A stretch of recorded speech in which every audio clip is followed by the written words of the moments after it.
बिस्मिल्लाहिर्रहमानिर्रहीम। जनाबे वाला जिस बंदे की फोटो लाई है ना, ये बंदा बाहर दे मुल्क हुंदा है, ये बंदा वे बाहरला। ते तुहानू हुण पता है कि पंजाबी च बाहरला किनू आंदे ने? पंजाबी च बाहरला कहंदे ने सूर नू। ते सूर दा काम हुंदा घूरना। ए कदी बंदा मुसलमानां दी नमाज़ां नू घूरदा है, कदी बंदा रोज़ियां नू घूरदा है, कदी बंदा ज़कात नू घूरदा है, कदी बंदा कलमे नू घूरदा है, ते कदी बंदा सहाबा कराम नू भौंकदा है। ते तुसीं हुण आखोगे जनाब मौलवी साहब तुसीं आंदे हो नाले बाहर लाए ते नाले उहदे भौंकदा है। जिहड़ा बाहरला हुंदा भौंकदा नहीं हुंदा, ते तुसीं आंदे हो भौंकदा है। मैं जनाब मानना वा कि वाकई बाहरला भौंकदा नहीं हुंदा, ओह घूरदा हुंदा है। ए ओह बाहर लावे कि जिहदे अंदर दो ही सिफतां पाईयां जांदियां ने। ये मुसलमानां दे अमाल नू, मुसलमानां दे अरकान नू घूरदा है ते सहाबा कराम नू भौंकदा है। ते सहाबा कराम नू भौंकदा किंजे? आ वेखो जरा, कहंदा कि मुसलमानां दे नबी सल्लल्लाहु अलैहि वसल्लम कि ओह आंदे ने कि ना मेरा दिन वधाओ ते ना घटाओ।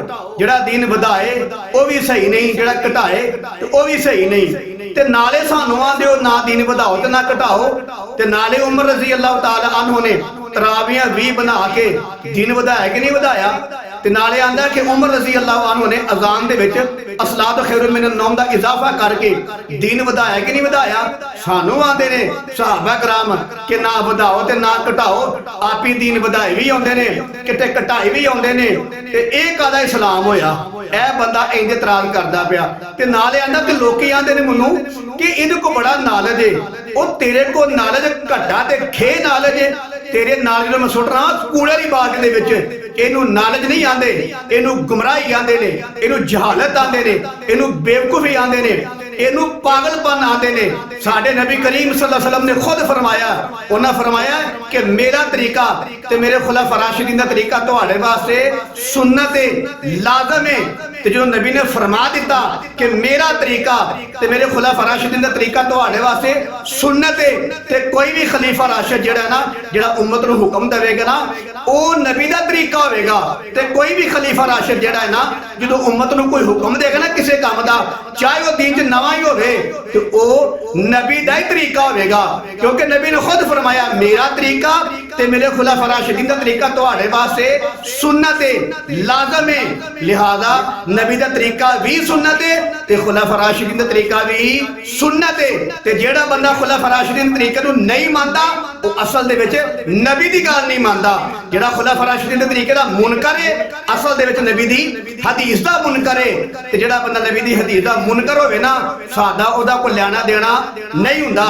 लेकिन याद रखियो ओह बंदा जेड़ा बिला वजह सूरा वाला साहब मुसलमानां दे अरकान नूं, मुसलमानां दे वड्डे वड्डे अमाल नूं घूरदा भी होवे ते सहाबा कराम नूं कुत्तिया सा भौंकदा भी होवे ना, ओहदा जवाब देना जरूरी हुंदा है। ते आंदा मेरा नालेज तेरा नालेज घटा ते खेद दुर फिटे मुंह तेरे नालेज दे उत्ते।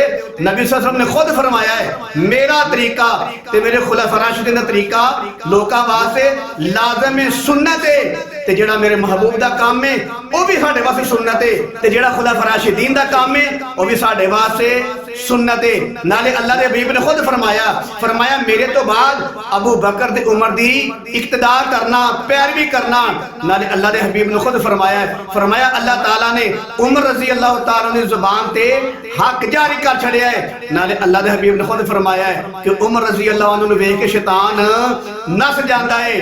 ते तू उमर इब्न खत्ताब दी गल्लां ते अमल करे फिर शैतान की साबित होएगा? तू शैतान इंज ही साबित होएगा। तू उमर रज़ी अल्लाह दे आमाल तो मुतनफर होना पिया, नसना पिया, क्योंकि तू शैतान है। ते शैतान दा काम हुंदा है उमर रज़ी अल्लाह दे अमाल कोलों नसना। अल्हम्दुलिल्लाह असीं सुन्नी मुसलमान आ, असीं अल्लाह दे हबीब दी 100% इत्तिबा करने आ। नबी ने खुद फरमाया मेरा तरीका ते मेरे उमर इब्न खत्ताब दा तरीका तुहाडे उत्ते सुन्नत है इंशाअल्लाहुल अज़ीज़। ते जब तक साडी जिंदगी अल्हम्दुलिल्लाह उमर रज़ी अल्लाह तआला दे हक च कुरान दी आयतां पढ़दे रवांगे ते सहाबा कराम दा दिफा करदे रवांगे।